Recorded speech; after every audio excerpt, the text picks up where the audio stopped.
এখন আমরা দেখব ক্রিকবাজে ভিতর সর্বোচ্চ ক্রিকবাজ থেকে কিভাবে আমরা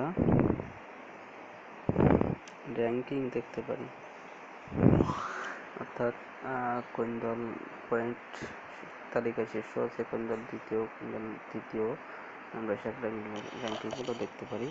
জন্য প্রথম আমাদের ক্রিকবাজ অ্যাপসের ভিতর যেতে হবে। যাওয়ার পরে ক্রিকবাজ লেখা উপরে এখানে যাব। তারপর নিচে হিস্ট্রির পরে দেখেন নাম্বারস এর ভিতরে আছে র্যাঙ্কিংয়ের ভিতরে দেখেন আমরা দেখতে পাচ্ছি টেস্টে 1 নম্বর র্যাঙ্কিং ইন্ডিয়া, তাদের রেটিং পয়েন্ট 123, 117 রেটিং পয়েন্ট নিয়ে। 2 নম্বর আছে আফ্রিকা, 3 নম্বর অস্ট্রেলিয়া, এভাবে 4 England, 5 New Zealand, 6 Pakistan, 7 Sri Lanka, 8 West Indies, তাই বাংলাদেশ, 10 জিম্বাবুয়ে।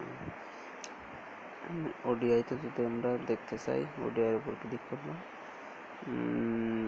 দেখেন এখানে 119 নাম্বার নিয়ে 1 সাউথ আফ্রিকা, 117 2 অস্ট্রেলিয়া, 116 ইন্ডিয়া, 113 4 নিয়ে ইংল্যান্ড, 111 5 আছে পাকিস্তান, 6 উঠে এসেছে দেখেন 95 পয়েন্ট নিয়ে বাংলাদেশ আছে 794, শ্রীলঙ্কা 8।